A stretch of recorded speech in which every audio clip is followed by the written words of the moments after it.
All right, Robert Drury back again on my, well, this isn't a quest to get to 2200. This is actually reviewing an over-the-board tournament, 2 tournament games that I played today. The tournament was the Eastern Kentucky Open, and it was a qualifying event to play in the Kentucky Closed Championship. The time controls were 30 minutes with 5-second delay. So we were playing pretty quick time controls. And I will start this game. And I had the white pieces. My opponent is Bill Perch, who is rated 1298. And I'm at 1815. And in these opens, usually your first round, you're going to get paired with somebody lower rated. All right, so I start off with B3, which is a Nimzo Larson. And my whole plan is to play a Hippo. And he plays E5, which is, a standard move that you see against the Hippo or the Nimzo Larson. All right, I come out Bishop to B2. And now he plays his knight to defend his E5 pawn. And I continue with the Hippo with D3. Now, what I'll usually do is if he plays the E pawn, I will play the D pawn first. If he was to have played the D pawn, I would have played the E pawn first. I don't know if that's right or wrong. That's just simply how I usually do it. All right, so he plays his knight out, and I come back and I immediately get the 2 pawns lined up because I want to be prepared for anything that comes forward. All right, he fianchettos his bishop, and I'm seeing this more and more, and this is the particular opening that I tend to have a little trouble with. All right, now I play my knight around. It's just another standard Hippo move. He plays his bishop out, and now I've always got to be scared of this bishop lined up, because in some variations, if this pawn moves and this knight moves away, then he's got an attack on this bishop. And the key is once he's castled, his king will be defending his bishop, but my bishop is on the queen side, so it does not have a natural defender, because unless I was a castle that way, which normally I don't. All right, so I continue with my knight to E2. He castles, and I push my G pawn. I'm going to continue with my Hippo, and now I'm 2 moves away from having a complete a full Hippo, which is A3 and H3. As you can see, the valuation has a minus 0.39 for black. Stockfish is not a big fan of the Hippo. All right, so I castle. He comes down, and I always consider this as an inaccuracy because I'm going to hit it with the H pawn, and if he takes, I'll take back with the queen, and I'll just have the bishop pair. And if he doesn't, he's just got to retreat. So it's a tempo move. Most people don't want to give up their bishop for the knight, and he retreats bishop to D7, which it's not. He would have been better off if he would have retreated bishop to E6. And the reason for that is that gives the D7 square for his queen and allows him to connect his 2 rooks. All right, so I'm just continuing getting the full Hippo in. And now he plays the H5 pawn. And this, in my opinion, this is kind of weakening his queen side. I'm sorry, his king side pawns. To me, that's a weakening move. All right, I continue. Now, I play my rook over, and I'm just protecting this bishop because I don't want to ever have this knight in this. Once the pawn and the knight are gone, I don't want to ever have this lined up on the bishop without being able to protect it. All right, he brings this bishop down, and this is what I'm talking about. Now, this bishop has moved 3 times, so he's just wasted another tempo. And if he'd have placed it there to start with, he would have been better off. All right, so I bring my knight around. I'm hitting here twice. He's got it defended once. So now he has to find a way to defend this pawn.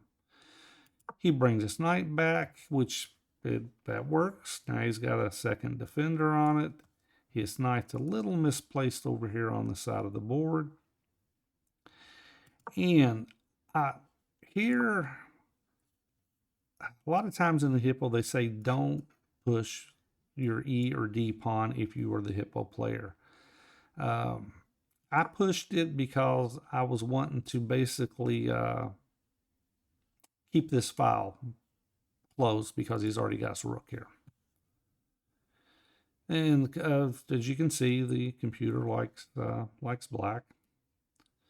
Now if he takes, I would just take back, and then if he was to trade queens off, trade queens off. And as you can see, the pawn on A3 keeps this knight from jumping into B4. And that's a lot of times, that's one of the purposes of that A pawn, is just keep the knight out of the B4 square on the queen side, or if it's on the king side, the G4 square. All right, so he pushes, he's got it locked. And now the action will be on the king side of the board, as my pawns are facing that way. Okay, so I bring back, and this allows me to push the F pawn, and it also allows the knight to come in to C4 and hit the E5 pawn. Of course, the knight was already here hitting the E pawn, but okay, hold on a second. All right, so the knight was already here, but it hits the E pawn, but it doesn't allow me to get the F5 push in. So that's why I dropped it back. All right, now he plays, he's targeting my pawn. We cannot give up a pawn, so we protect with the move our king over. And now he moves this knight back, and I assume that he's going to prepare to push his F pawn. So I've got to figure out, all right, how do I counter this? Once he pushes, he pushes the F pawn, I should be ready for an F pawn pushing myself. But in the meantime, I bring my knight over and I'm hitting on the pawn. And there's his push. All right, so what I do, I counter? That's what I thought about doing, and that's what I talked about doing. But in this situation, and if you see the valuation, the F4 counter was the actual best move, and a little bit behind it was E takes F, and I played E takes F. All right, he takes with the knight. And now, and let me go back. The reason I played E takes F is because my bishop was lined up on this pawn. The computer still thinks the F pawn move was the better move. All right, so he takes with the knight, and I take the pawn. And he moves this rook over. Now the engine actually like just engine rook at A. That's exactly what it liked. All right, now I drop back. I'm up a pawn. I just drop back and get my position back under control. And he brings this bishop down, and I anticipated this move, and I figured I figured I'd just drop back and protect here, give it extra protection. Then if he takes the bishop, I can take with the king. However, the engine likes just to go ahead and take the bishop, and don't worry about this knight move. And if you can see, knight to G1 actually just, which is what I played, it just actually puts it at just a very, very, well, actually it's even. He takes, I take back, and I was thinking if he plays this queen here, I will just play my queen, get the queens off the board. But no, he played his pawn up, and now it's like, okay, the engine calls for knight to F3, and now you're hitting this pawn twice. You can move a rook over and hit it again, and you're just up. You've got an advantage. But that's not what I played. I actually dropped my knight back, and I'm trying to reroute. And he brings his knight over. He sees the reroute coming, and I bring my rook over, and I just want to keep an eye on this file. I don't want him to push. Okay, he brings his bishop down. All right, he's going to hit my knight, and I just bring my knight up, take the square. He takes, and now here, do I take back with the rook? Do I take back with the pawn? If I take with the pawn, I'm hitting it with tempo, and that's what I did. I took with the pawn in order just to dislodge this knight. He drops his knight back, and now I've got a bishop over here that I don't like that bishop eyeing this diagonal, so I push it out. My bishop wasn't doing anything on b2, so I moved it down and willing to trade. He didn't want to trade, so now I bring my bishop to g5. Wasn't the best move. The engine actually likes just bishop to, well, actually now it says bishop to g5. A minute ago it was calling bishop to d2. I think I'm not giving my engine long enough to figure it out.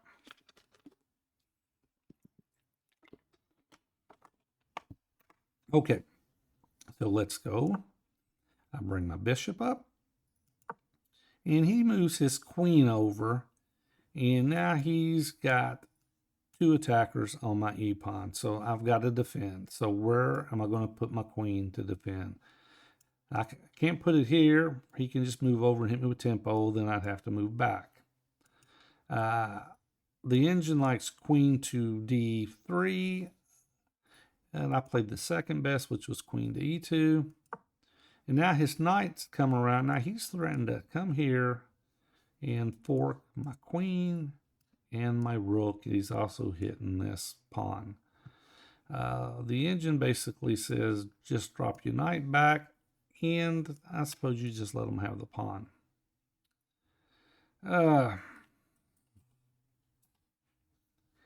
However, I played check. I gave him a check, queen to c4, and he moves. And now, here's where I blunder. I blunder this. Now, my opponent is in time trouble. Yeah, he's probably got, at this point, I think he's got less than a minute on the clock. He's in time trouble. And here I blunder. And I saw it as soon as I made it. And I was like, oh, this is not good. I played a4. Now he can come in right here. I've got to back off. He wins a rook. I take back, and he's up the exchange. And he's basically winning the game. However, he was in time trouble, and just the immediate threat, he dropped back. And I was more than happy to see that he missed it. And I dropped my queen back to get it out of trouble. He brings his knight over, and now I play knight to f3. And hold on, let's go back a second. The engine actually likes h4, just protecting the bishop. It also likes bishop to c1, and then knight to f3. So he takes, I take, and now he comes in and he hits my knight. And I just drop my knight back. I don't want to. Now, I could just hit H and defend it, but then he takes, and I take back, and now I've got a problem with the H pawn, or the G pawn at that point. All right, so I just drop back, and he moves his queen over, and I bring my knight over, plan on going this way. I mean, if he wants to trade bishops, we will trade bishops. Or I'm sorry, if he wants to trade the bishop for the knight, we will do that. I mean, if he traded, I would take back, and then king to g7, and it's slight advantage for white. Not a winning advantage by any means. Bill played pretty good in this game. he played better above a 1298, at least in my opinion, above a 1298. All right, so he moves his queen over, and he's protecting. Well, he's actually, I suppose he's going to come in here and hit the knight, and I bring my knight up, and I'm just hitting here. I'm got the potential to jump in different places. He moves his rook over, and I bring my knight because now I can fork his two pieces. It's just a one move threat, and he just brings his queen down, and now he just takes that off the table. And now I start to get a little worried about his pieces lined up on this file, and I bring my knight back. And at this point, he was under, I think I still had about 11, 12 minutes on the clock. He was under 30, 40 seconds. He was pretty low on time. So at this point, I started not spending any time writing my moves down. I was concentrating. And like I said, if you get under 5 minutes, if either player gets under 5 minutes, neither player has to annotate the games. But at this point, I'm up. It's plus 1.04. And I will skip to how the board looked. And we went probably 20 more moves. And I can't remember the exact moves that took place. But I will give you an idea of what it looked like. All right, it finally got down to this. And I was afraid of, and I'll show you. I was afraid of this move right here. I was afraid that if I do this, and then he's going to come in here, and now he starts chasing my king, and he gets perpetual out of it. However, I didn't look deep enough. I could have just taken. I mean, if he comes in here, I can just start basically run my king up and then block. And I just missed the fact I was focused, and I'll tell you, I was focused on taking this pawn. And I missed the fact that I could have just taken this pawn, and then I give my king running room.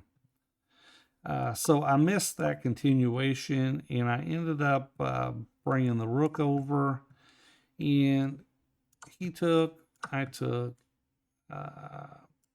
he gives me a check, I come in here, he takes, and now I come right here. And actually that wasn't the best move. The best move was if I would have just went on up into here. But I came there, and once again, this game ended up this pawn, all these pawns over here ended up going down. My king ended up on G6, and I back ranked mated him because, like I said, he was in immense time trouble, and he just missed the fact that I could back rank mate him. It wasn't the cleanest. This game got me started off. I won my first game in the Eastern Kentucky Open. And this particular game was not the cleanest game. Bill played very well. But I did get the win. And then we're off to round number 2. Okay. So round number 2. I'm playing Michael Johnson. Michael Johnson is rated 1927. At one point, he was over 2100, and he has been one of the largest adult improvers. Matter of fact, I think there's a gentleman that does a whole section on adult improvers, and he has classified Michael Johnson as the king of adult improvers. I think he had gained, from the time he started as an adult, I think he had gained like 900 points. I could be wrong. I'm sure he could let me know. I'll have to ask him exactly how many points. But at one point, he was over 2100. And now he's at 1927. And he is a tough opponent. I've played him 2 weeks before this tournament or 3 weeks before this tournament in the Elizabethtown Open. I think it's called the Spring Open, and he had beaten me in that tournament. I think our records against one another are, he might be slightly better, it might be even, I'm not 100% sure. But we will get on with this game. He has the white pieces, and I have the black pieces.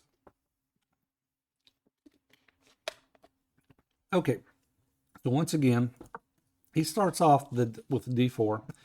He's a D4 player, and I had played him before, and I played the Grunfeld against him, and I believe he plays, if you play the Grunfeld against him, he plays the Russian variation of the Grunfeld, which absolutely gives me fits. So I'm happy to play a Hippo against him versus a Grunfeld. All right, so I start off with B6, which is technically an Owen's defense, or actually here it's an English defense because he played D4. All right, now he plays the E-pawn. Now this one, I think it's a slight inaccuracy, and I'm not sure why he doesn't go ahead and play the E-pawn unless he's not ready to play his knight first, knight to C3. I'm not real sure why exactly he doesn't play an E-pawn first. All right, so I bring my bishop out. Now he brings his knight out. I suppose that's it. He wants to develop this knight first, so that's why he doesn't play the E-pawn. All right, so I continue with my Hippo. He brings his bishop out, and I continue play E6, another move in the Hippo. He castles, and he's castled, got 2 pieces out, and I'm still behind in development. But you can see the engine only says it's plus 0.36 for white. I bring my knight around. Now, if he had the pawn, on E4 already, it can get a little tricky with the knight and the rook, and a lot of times you may have to develop the knight at B8 first.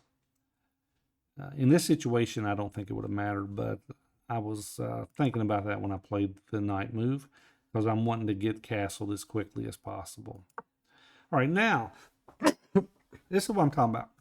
He plays the E-pawn move, and he's still got the advantage, but it just seems like that gives me an extra tempo when you play E6 or E3 then E4. Okay, I play my pawn up, getting ready to unshadow my bishop. He brings his bishop down, so he's got typical setup going. I bring my bishop over, and he brings his knight around. Most of the time in this variation, you'll see the knight here, or you'll see a pawn push, then the knight come in behind it.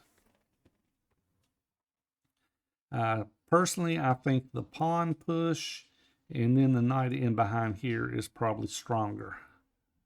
So he brings his knight here. He can still push. He's got this coming, and he's got it protected. And here a little bit, you'll see he'll bring his rook over. So he's got this push planned out. I bring my knight up, and there comes the rook. Now he's getting ready to give a push there. I go ahead and castle, and he pushes the B pawn. Now this threw me off. I'm like, all right, so what do I do? Do I push my A pawn? He takes, then I take back, but he wouldn't do that because I think that helps me. Thing is, if I push my A pawn, he just pushes this B pawn. But here, with that particular move, the game is slightly better for me, and it's starting to turn a little bit for him. All right, so I just play A6. Now the engine actually liked H6 and just keeping the pieces out of the G4 square.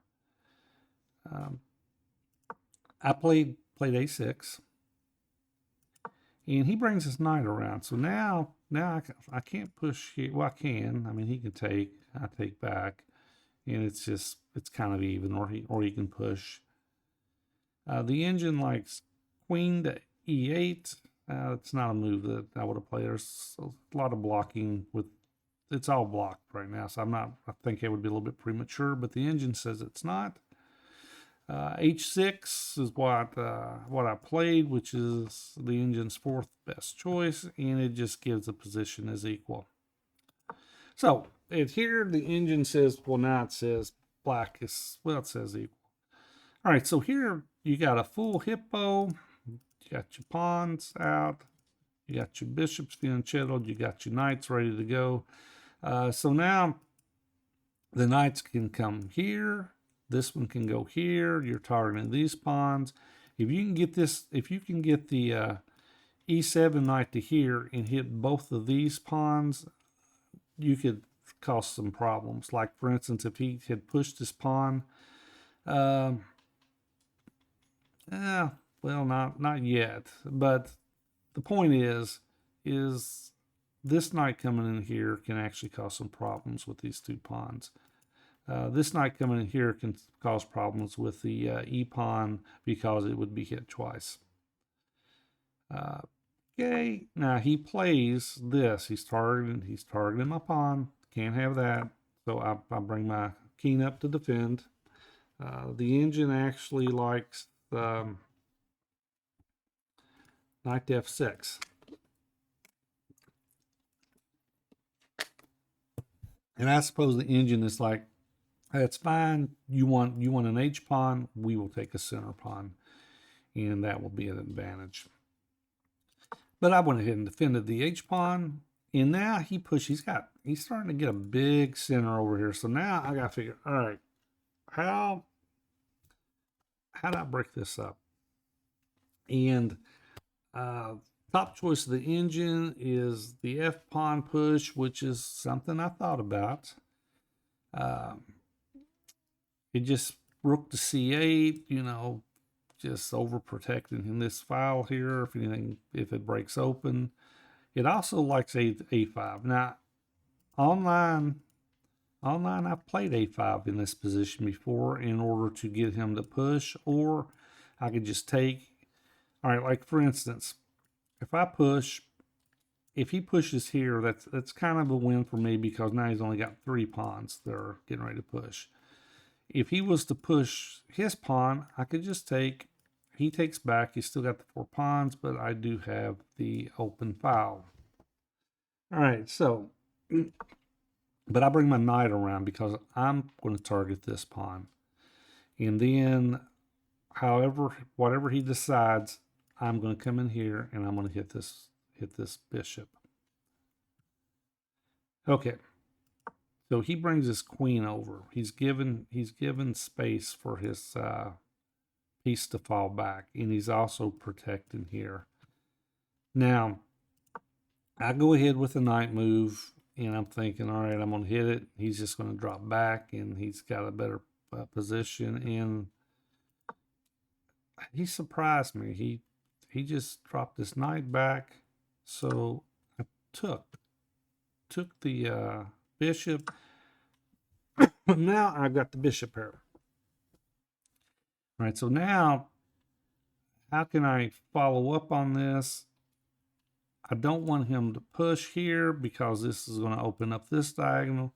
So I push. And the whole purpose of this push was to keep him from pushing e-pawn itself. Now, when I look at the engine, it gives that is the 4th best move. It likes a5, it likes c5. He just wants you to start hitting these pawns because you cannot let those pawns become so strong you can't defend. All right, so I push. All right, now he could push here, which is, that's, to me, I look at that as a win for me. If he pushes, I will just slide the bishop and come out this way. All right, say he pushes, I could slide the bishop down, and then I could also push the F pawn and come down the king side. All right, so, but he pushes he pushes the c5 pawn. He's just got a counter push going, and this turned out to be a slight mistake, because now I can bring my knight in, and now I've got 1, 2, 3 pieces hitting this pawn, and I'm also hitting the b4 pawn with my knight. All right, so he takes, I take back, and now he's still got the same problem. So he comes in and he defends. Now the engine says, go ahead, take this, take the pawn. He takes back, and then rook to c8. However, I played rook to c8 first, which is inaccuracy. I should have went ahead and played the other direction according to the engine, but to me it made sense. You play rook to c8, and now you're threatening, when you pull away, you're threatening the queen. So he pushes his pawn, but I've still got this push in, and he backs up, and I take the pawn. He takes, and now I've got a slight advantage. But how do you follow up here? All right, so his weakness is the e3 pawn. So I immediately hit the e3. Hit the e3, I'm going to force him to defend. He brings his queen over to defend, and he's also hitting down this direction. But if he was to take, and I take, and he takes, I could come in here and hit him, take the e3 pawn, hit him with check, and then start working on getting rid of some of these pawns. All right, but I played the a5 move, and my intent was to bring the bishop here and put more pressure on the pawn. And let's see, the engine actually says, right now it says h5 is the best choice. He takes, and now I don't want to take with my rook. His rook just takes f7, and it's better for him. So I take with my bishop. I'm still up. I've got a better position. This issue here is still an issue for him because I could just take the e pawn. The e pawn turned out to be the e3 pawn was a major weakness in this position. All right, what's going on here? All right, he brings his knight around, and he's planning on coming in here, and hitting here is what I was thinking. So I bring my bishop up. Now if he wants to come in here, I will just take. But that's what I was thinking. What I missed was his whole purpose was going this direction and targeting these pawns, or this pawn, mainly the b5 pawn. That's what he does. Now he's defending, and he's attacking at the same time. Now the engine here likes bishop to d, but I'm thinking, I go bishop to d, he could just start taking my pawns. The engine's second best move was queen to d8, which is what I played, which is more, to me, that's more practical because I'm defending both pawns. And now he brings his queen down. And now he can't really take because, you know, he just loses this queen for a rook. Then I can always block here. I played b5 to push his knight out, and which is, the engine actually like that. He goes knight to a5, and now he can target this square. Well, he can't target this square, right, but he can get this square. All right, so here, what I do. Queen to c7, and I'm thinking, he just blocks me in. What does that do? I also thought, I just didn't want to let him in. I could go here, force him to defend. Now, what I did was I came this direction to force him to defend. And he defends, and now I push the f-pawn. Now, here, the engine does not like the f-pawn push. It likes to just be more restrained and take your time. It likes bishop to g4. I actually had considered that and didn't play it. Also likes king to g7, getting your king kind of back, helping defend the f-pawn. Bishop to d7. But it did not like the, well, it's not, it's just one of the top four. He takes, I take back, he takes, and now I take with tempo, and he moves away. All right, so at this point, I think, and as I'm playing the game, I'm thinking I'm winning here. I mean, if you look at the material is equal. I like my position, and I thought I was winning. I just didn't know how to proceed. I played the e-pawn move. I played e4, and the whole purposes of this, and I realized it's weak here. It allows this guy to be attacked on d6, but it also creates a permanent weakness with the the e3 pawn. He brings his knight around, and now I bring my bishop or my queen down to c7. I'm trying to figure out how do I get into his position. At this point, he plays his queen over, and he offers a draw. And we were both, I reckon, he was around 5 minutes, and I think I was around 6 or 7. And I looked at it, and I'm like, I didn't like the idea of taking here and then him taking, because I'm thinking, all right, so we're just trading, and now he's hitting this. For instance, all right, I go, he goes, and I'm thinking, now he's hitting this. I come back here, and then he can come in here, and I'm like, I just don't like the way this is set up. Let's see. And come to find out, in that scenario, I would be just winning because I could take here.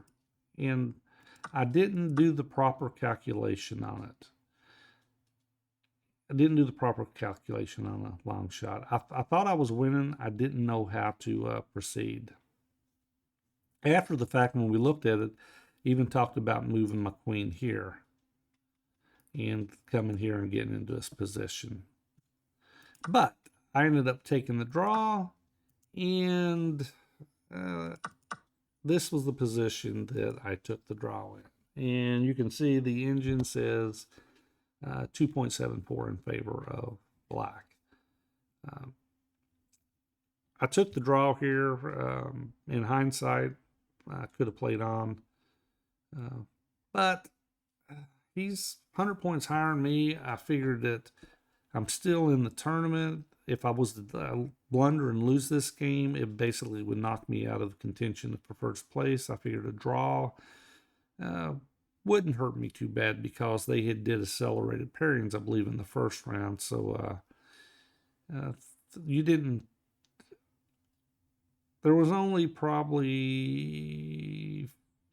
5 or 6 players that were the major threats. So, I mean, I took the draw. And I've got 2 more games. I got round 3 and 4, and I will go over with them on the next video. And you need to check back in and check those videos out because those games were pretty interesting.